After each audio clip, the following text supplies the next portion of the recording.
আরও বিপাকে ইডির হাতে গ্রেপ্তার হওয়া কলকাতা পুলিশের প্রাক্তন ডিসি শান্তনু সিনহা বিশ্বাস 2020 সাল থেকে 14 জন হোমগার্ডকে সাময়িক অব্যাহতিতে পাঠিয়ে দেওয়ার অভিযোগ। সল্টলেকের বিজেপি পার্টি অফিসে মুখ্যমন্ত্রীর সঙ্গে সাক্ষাৎ 14 জন হোমগার্ডের। শান্তনু সিনহা বিশ্বাসের অঙ্গুলি হেলনেই এই পরিণতি, অভিযোগ 14 জন হোমগার্ডের। তৃণমূল সরকারের কাছে বেতন বৃদ্ধির দাবি জানানোয় রোষের শিকার শুভেন্দু অধিকারীর কাছে অভিযোগ, বিবেচনার আশ্বাস মুখ্যমন্ত্রী শুভেন্দু অধিকারী। মাননীয় মুখ্যমন্ত্রীকে আমরা অভিযোগ জানালাম, আমাদের দুঃখ সমস্যার কথাটা বললাম, এমনকি আমরা 13-14 জনের মতো আছি। তো ঘটনাটা হয়েছিল এটাই যে 2020 সাল থেকে আমাদের একটা বেতন বৃদ্ধি নিয়ে, কারণ আমাদের মাইনে পরিকাঠামো খুবই ন্যূনতম ছিল, ঠিক আছে, আর ডিএ তো আমরা সেরকমভাবে পেতাম না। আমরা কলকাতা পুলিশ হোমগার্ড, আমরা এই বেতন পরিকাঠামো বৃদ্ধির জন্য আমরা কোনোরকমভাবে জানাতে গেছিলাম গভর্নমেন্টকে যে এটা করা হোক বা আমাদের দিকে তাকানো হোক। তো সেটাকে আমাদেরকে গভর্নমেন্ট বিরোধী বলে দেওয়া হয়, ঠিক আছে, এমনকি আমাদেরকে বিজেপি কর্মী তকমাও দিয়ে দেওয়া হয় যে এরা বিজেপির লোক, এরা বিজেপি করে। নেপথ্যে ছিল প্রাক্তন ওসি কালীঘাট, যিনি বর্তমানে এখন জেলে আছেন, ঠিক আছে, শান্তনু সিনহা বিশ্বাস। তার নির্দেশেই এই সমস্ত কিছু হতো। তিনি যখন এই ডিমোবিলাইজটা হয়ে যায়, তারপরে যখন তার কাছে আমরা যে কলকাতা পুলিশ ওয়েলফেয়ার যখন উনি স্থাপন করেছিলেন, তো তার কাছে আমরা রীতিমতো গেছি, রিকোয়েস্ট করেছি, হাতে পায়ে ধরেছি। তো লিখিত অর্ডার তো সেরকম কিছু না, কিন্তু ওনার মৌখিক অর্ডার এরকমই ছিল যে এরা যাতে কোনোরকমভাবে এই গভর্নমেন্টের আন্ডারে জয়েন হবে না। এখন মুখ্যমন্ত্রীর কাছে এটাই চাইছি, গভর্নমেন্ট পরিবর্তন হয়েছে, আমাদের গভর্নমেন্ট এসছে, আমরা এটাই চাইছি যে দ্রুততার সাথে আমাদের এই ম্যাটারটা দেখা হোক এবং আমরা যাতে জয়েন করতে পারি, আমাদের পরিবারের মুখে যাতে হাসি ফোটাতে পারি। আগের সরকার চালিয়েছে গুন্ডারাই, এতদিন ফাইলের আড়ালে লুকিয়েছে পুলিশ। গুন্ডা দমন বিল পেশ করে কড়া পদক্ষেপের হুঁশিয়ারি দিলেন মুখ্যমন্ত্রী। বার্সার কাছে পুলিশকে ঢিল মেরেছিলেন, রক্ত বেরিয়েছে। আপনি কি ভেবেছেন ধুলিয়ানে পুলিশ শাটারের তলায় ঢুকেছিল? ভেবেছেন এই পুলিশ মন্ত্রী সেই রকম? কালীঘাট থানায় পুলিশ টেবিলের নিচে ঢুকেছিল। আপনি ভেবেছেন ওইটা? আমার দায়িত্ব পুলিশ কর্মীদের নিরাপত্তা দেওয়া। সরকারি বেসরকারি যাই ভাঙুন, 1 ইঞ্চি এগোতে দেব না, একদম নিশ্চিন্ত থাকুন। আর আপনারা যারা সাপারর ফ্যামিলি গোটা রাজ্যের, শুনে রাখুন, যা হয়ে গেছে অতীত, আর কিছু করতে দেব না। যদি করে এই আইনের কঠিন এবং কঠোর প্রয়োগ হবে। বিধানসভায় পাশ হয়ে গেল গুন্ডা দমন সংক্রান্ত 2টি বিল। আইন শৃঙ্খলার গুরুতর অবনতি থেকে হিংসাত্মক বিক্ষোভের আঁচ পেলে এবার ঘটনা ঘটার আগেই অভিযুক্তকে গ্রেপ্তার করতে পারবে পুলিশ। এছাড়া যে কোনো সরকারি এবং বেসরকারি সম্পত্তি নষ্টের ক্ষেত্রে গুন্ডাদের সম্পত্তি বাজেয়াপ্ত করা সংক্রান্ত সংস্থান রয়েছে আরেকটি বিলে। শুনে রাখুন, যা হয়ে গেছে অতীত, আর কিছু করতে দেব না। যদি করে এই আইনের কঠিন এবং কঠোর প্রয়োগ হবে। রাজ্যের সম্পত্তি ধ্বংস, দাঙ্গা এবং উগ্র ধ্বংসাত্মক আন্দোলনের সমাপ্তি ঘটাতে বিধানসভায় 2টি গুরুত্বপূর্ণ বিল পাশ করল নতুন সরকার। আর বিধানসভায় দাঁড়িয়ে এই আইনের প্রয়োজনীয়তা ব্যাখ্যা করলেন মুখ্যমন্ত্রী শুভেন্দু অধিকারী। এই বিল অনুযায়ী এবার থেকে আইন শৃঙ্খলার গুরুতর অবনতি থেকে হিংসাত্মক বিক্ষোভের আঁচ পেলে ঘটনা ঘটার আগেই অভিযুক্তকে গ্রেফতার করতে পারবে পুলিশ। এছাড়া যে কোনো সরকারি ও বেসরকারি সম্পত্তি নষ্টের ক্ষেত্রে এবার থেকে গুন্ডাদের সম্পত্তি বাজেয়াপ্তও করতে পারবে সরকার। এই আইনে, আগের আইনে অনেক ফাঁক ফোকর ছিল, বর্তমান আইনে ফাঁক ফোকর রাখা হলো না এবং এই আইন কেবলমাত্র গুন্ডাদের ক্ষেত্রে প্রযোজ্য। এই বিল অনুযায়ী সমাজবিরোধী কার্যকলাপ বলতে জনগণের মধ্যে আতঙ্ক, বিপদ, ভয় বা নিরাপত্তাহীনতা সৃষ্টি করা, জনশৃঙ্খলা বা জনশান্তি বিঘ্নিত করা, অধিকার, বৈধ ব্যবসা, পেশা বা জীবিকার স্বাভাবিক চর্চায় বাধা সৃষ্টি, স্থাবর বা অস্থাবর সম্পত্তি থেকে বেআইনিভাবে উচ্ছেদ এবং সরকারি বা ব্যক্তিগত সম্পত্তির উল্লেখযোগ্য ক্ষতি করাকে বলা হয়েছে। সব সময় ভাবেন ধরে কিছুদিন রাখবে,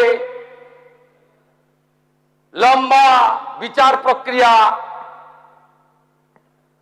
প্রক্রিয়া শেষ হতে হতে ভোট হয়ে যাবে, উইটনেস মরে যাবে, সব এদিক ওদিক করে দেব। এই তো ছিল এতদিনের প্র্যাকটিস। এই প্র্যাকটিস করতে দেব না, বিচার দেব। এটা আমাদের সংবিধান বিরোধী। আমি কোনো মানুষের বিরুদ্ধে দোষ প্রমাণ করতে পারবো না, কিন্তু তাকে আমি দীর্ঘদিন ধরে জেলে পচিয়ে মারবো। এর ফল ভয়ঙ্কর হবে। বিধানসভার ভেতরে এটাকে আমাদের আটকানোর মতো সংখ্যা আমাদের নেই, আমরা জানি, ছিল না, আমরা আটকাতে পারিনি। কিন্তু এটাকে চ্যালেঞ্জ করে যতদূর পর্যন্ত যাওয়ার দরকার সুপ্রিম কোর্ট পর্যন্ত আমরা যাব, এবং মানুষকেও এর বিরুদ্ধে মতামত নির্মাণের জন্য আমরা মানুষের দরবারেও যাব। কার্যত পুলিশকে খোলা ছুট দেওয়া হচ্ছে এবং সংবিধানের কিছুই মানা হবে না, এবং কার্যত এটা পুলিশ স্টেটে রূপান্তরিত হবে। ভয়ঙ্কর কালা কানুন পশ্চিমবঙ্গে লাগু হতে যাচ্ছে। গুন্ডা বলতে প্রধানত বলা হয়েছে নিজে অথবা কোনো দল, গ্যাং বা সিন্ডিকেটের সদস্য বা নেতা হিসেবে নিয়মিতভাবে সমাজবিরোধী কার্যকলাপ করার চেষ্টা করেন, উস্কানি দেন, অর্থ যোগান বা সহায়তা করেন। এক্ষেত্রে রাজ্য সরকার যদি পুলিশ সুপারের নিচে নয় এমন পদমর্যাদার কোনো অফিসারের রিপোর্টের ভিত্তিতে সন্তুষ্ট হয় যে রাজ্যে কোনো গুন্ডাকে সমাজবিরোধী কার্যকলাপ থেকে বিরত রাখতে আটক করা প্রয়োজন, তাহলে সরকার ওই ব্যক্তিকে আটক করার নির্দেশ দিতে পারে। সর্বোচ্চ 1 বছর পর্যন্ত আটক হিসেবে রাখা যাবে। এই আইনের উদ্দেশ্য পূরণের জন্য রাজ্য সরকার এক বা একাধিক উপদেষ্টা বোর্ড গঠন করবে এবং তাদের আঞ্চলিক বা কার্যক্ষেত্র নির্ধারণ করতে পারবে। এই আইনের অধীনে আটকের আদেশ জারি হলে রাজ্য সরকার আটকের তারিখ থেকে 3 সপ্তাহের মধ্যে উপদেষ্টা বোর্ডের সামনে উপস্থাপন করবে। বোর্ড আটকের তারিখ থেকে 9 সপ্তাহের মধ্যে রাজ্য সরকারকে রিপোর্ট দেবে এবং আলাদা অনুচ্ছেদে জানাবে আটক রাখার যথেষ্ট কারণ আছে কিনা। যদি বোর্ড জানায় যে আটক রাখার যথেষ্ট কারণ আছে, তবে রাজ্য সরকার আটকের আদেশ বহাল রাখতে পারে। যদি বোর্ড জানায় যে আটক রাখার যথেষ্ট কারণ নেই, তাহলে রাজ্য সরকার আটকের আদেশ বাতিল করবে এবং ব্যক্তিকে অবিলম্বে মুক্তি দিতে হবে। এই ধারার কোনো কিছুই আটক ব্যক্তিকে স্বয়ংক্রিয়ভাবে আইনজীবীর মাধ্যমে উপস্থিত হওয়ার অধিকার দেয় না। সহজ ভাষায় এই অংশে বলা হয়েছে যে আটক ব্যক্তির মামলা পরে একটি বিচারপতি নেতৃত্বাধীন বোর্ড পর্যালোচনা করবে, কিন্তু সাধারণ নিয়মে সেখানে সরাসরি আইনজীবী নেওয়ার অধিকার সীমিত রাখা হয়েছে। পুরো একটা দিন 5-6 ঘন্টা আলোচনা দরকার ছিল। এটা যেভাবে 1.5-2 ঘন্টা, সেখানে আমাকে বা আরও জরুরি 2-4 জন যারা বক্তা ছিলেন তারা আমাকে তো বলতেই দেওয়া হলো না, বাকিরা পর্যাপ্ত সময় পেলেন না। এবং এখানে এত রকম আছে মানুষকে বিপদে ফেলার। The West Bengal maintenance of public order সংশোধনী বিল অনুযায়ী বিক্ষোভ, দাঙ্গা, ভাঙচুর বা অগ্নিসংযোগের জেরে সরকারি বা ব্যক্তিগত সম্পত্তি নষ্ট করলে তার ক্ষতিপূরণ আদায় করতে পারবে সরকার। এর জন্য অভিযুক্তের স্থাবর বা অস্থাবর সম্পত্তি বাজেয়াপ্ত করা যেতে পারে। ক্লেমস কমিশনের কাছে আবেদন করে ক্ষতিপূরণ দাবি করতে পারবেন ক্ষতিগ্রস্তরা। এক্ষেত্রে ক্লেমস কমিশনকে দেওয়ানি আদালত হিসেবে গণ্য করা হবে। কমিশনের রায়কে চূড়ান্ত বলে গণ্য করার প্রস্তাব দেওয়া হয়েছে বিলে। অপরাধের পাশাপাশি উস্কানি দিলে বা অর্থ যোগান দিলে এবং সংগঠক ও অভিযুক্তের আশ্রয়দাতাকেও অভিযুক্ত হিসেবে গণ্য করা হবে। উজ্জ্বল মুখোপাধ্যায় ও কৃষ্ণেন্দু অধিকারী রিপোর্ট, এবিপি আনন্দ।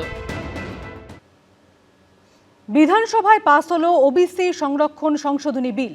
হাইকোর্ট আগেই নির্দেশ দিয়েছিল, আর এবার নতুন সংশোধনী বিল পাস হওয়ায় তৃণমূল জমানায় যে 113টি জনগোষ্ঠীকে ওবিসি সংরক্ষণের আওতায় আনা হয়েছিল তা এদিন বাতিল হয়ে গেল। রাজ্যের প্রথম বিজেপি সরকার আর তাদের সরকারের প্রথম বিল হিসেবে সোমবার পাশ হয়ে গেল ওবিসি সংরক্ষণ সংশোধনী বিল। ওবিসি সংরক্ষণের নামে আগের তৃণমূল সরকারের বিরুদ্ধে সংখ্যালঘুদের বাড়তি সুবিধা দেওয়ার অভিযোগ শুরু থেকে তুলে আসছে বিজেপি। এটা খুব পরিষ্কার বোঝা যাচ্ছে যে এই OBC A, OBC B categorization ক্লাসিফিকেশনের মূল উদ্দেশ্য ছিল সাম্প্রদায়িক তোষণ, সংখ্যালঘু তোষণ এবং সর্বাঙ্গীনভাবে এই সংরক্ষণের সুবিধা মুসলিম ধর্মাবলম্বী ব্যক্তিদের রাজনৈতিক পরিপ্রেক্ষিত থেকে পাইয়ে দেওয়ার জন্য। স্যার, এই বিলের কপিটা পড়ে যেটা বুঝতে পারলাম, সংশোধনীতে একটা নির্দিষ্ট সম্প্রদায়কে টার্গেট করে রাজনীতিকরণের অপচেষ্টাতেই যারা সমাজের পিছিয়ে বর্গের আছে তাদেরকে ক্রমশ বঞ্চিত করা হচ্ছে। এই প্রেক্ষাপটেই সোমবার ওবিসি সংরক্ষণ সংশোধনী বিল পেশ করেন অনগ্রসর শ্রেণী কল্যাণ মন্ত্রী গৌরীশঙ্কর ঘোষ। অনগ্রসর শ্রেণী কল্যাণ দপ্তরের মাননীয় মন্ত্রীকে বিলটি উত্থাপন করার জন্য অনুরোধ করছি। ধন্যবাদ অধ্যক্ষ মহোদয়। আমি the West Bengal commission for backward classes bill number 10 2026 এই সভায় উত্থাপিত করছি। 1993 সালের যে 66টি জাতিগোষ্ঠীকে সেই সময়ে বিভিন্ন সমীক্ষার মধ্যে দিয়ে ওবিসি তালিকাভুক্ত করা হয়েছিল, সেটা এই আইনে বজায় রাখা হচ্ছে এবং মহামান্য হাইকোর্টের যে রায় সেই অনুসারে 113 যে জাতিগোষ্ঠীকে নেওয়া হয়েছিল সেটাকে বাতিল ঘোষণা করা হচ্ছে। বিশেষ করে অনেক ছাত্রছাত্রী এতদিন ধরে যারা ওবিসি সার্টিফিকেট গ্রহণ করে আসলেন, হঠাৎ করে সরকার কোনো সমীক্ষা না করে কোনো কিছু না জানিয়ে সেই জিনিসগুলো বাতিল হয়ে যাচ্ছে। ভোটাভুটিতে বিলের পক্ষে ভোট পড়ে 186টি, বিপক্ষে ভোট দেন 17 জন বিধায়ক।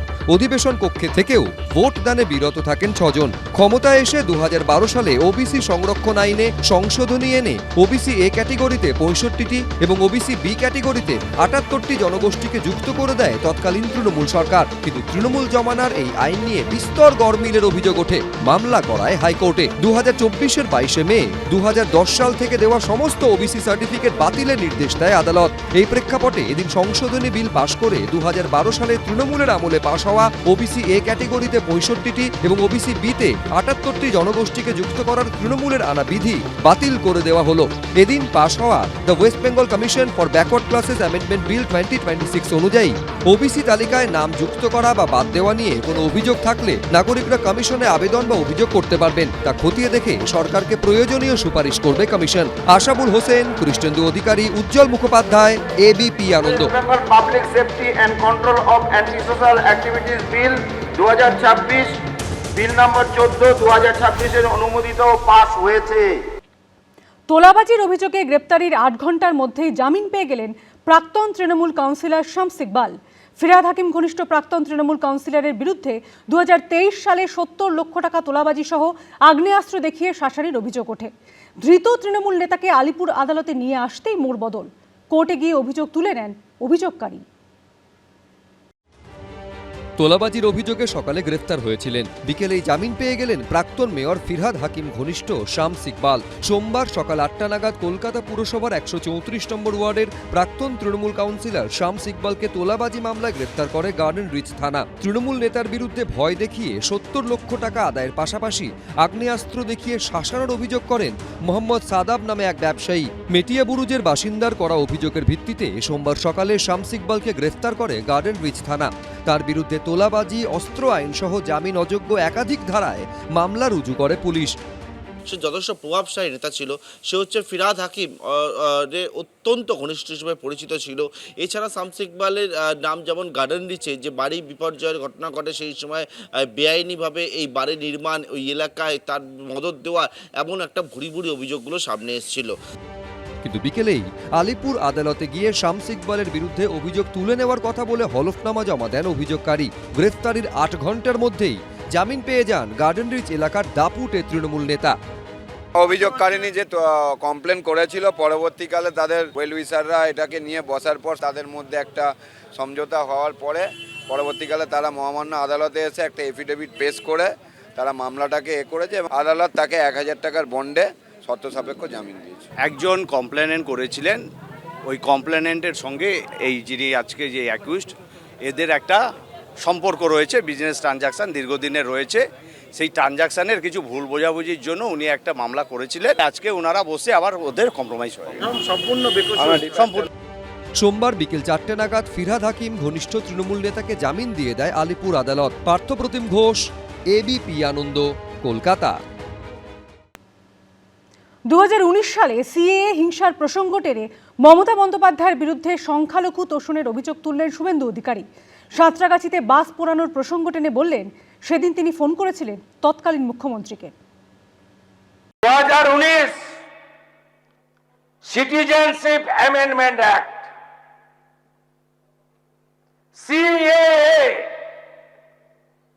আইন লাগু, আইন কার্যকর, 1,21,000 পিটিশন, 19,000 নাগরিকত্বের সার্টিফিকেট। বলেন এ তো সিএ নয়, এটা এনআরসি। নাগরিকত্ব কেড়ে নেওয়া হবে। এইটা দেখার পরে তৎকালীন মুখ্যমন্ত্রী তিনি বললেন কে কে ছি ছি।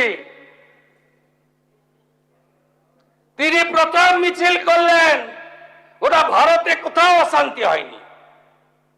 সিটির মোড় থেকে শ্যামবাজার 5 মাথার মোড়, অর্থাৎ আগুনটা লাগালেন, ওই আগুনে বাংলা জ্বলল। শামসির রেল লাইন উপড়ালেন, ভারত যাওয়ার বসে আছে বেলডাঙ্গা, তখন চেয়ারম্যান বেলডাঙ্গার স্টেশন জ্বলল, 500 হকারের দোকান পুড়ল। ঔরঙ্গাবাদে কালী মন্দির, নিমতিতাতে লাইন দিয়ে 68টা দোকান লুট পুড়ানো, রেজিনগরের স্টেশনে আগুন,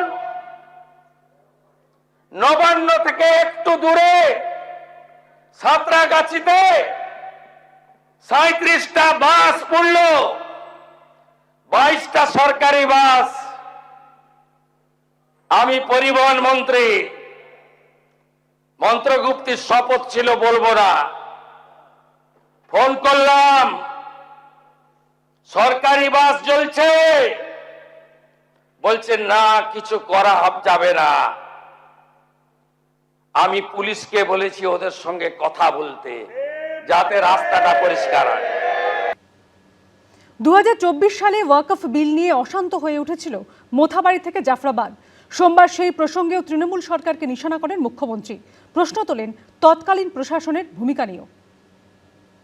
ওয়াকফ amendment bill, Mothabari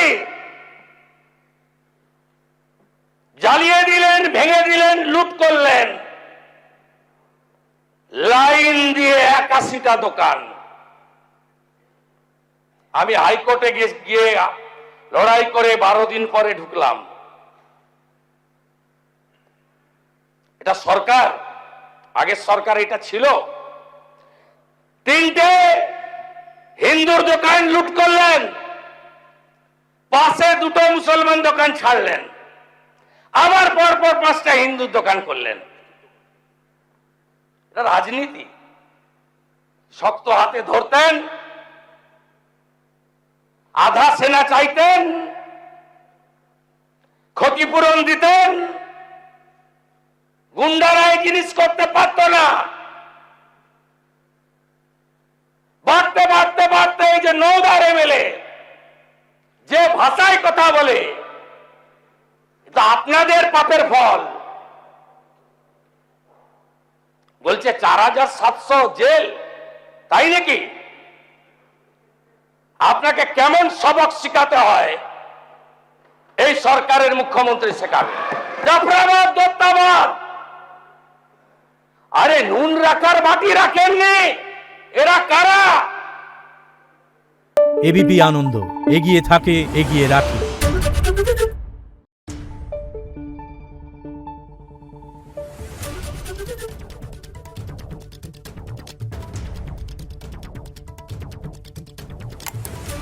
Thank you.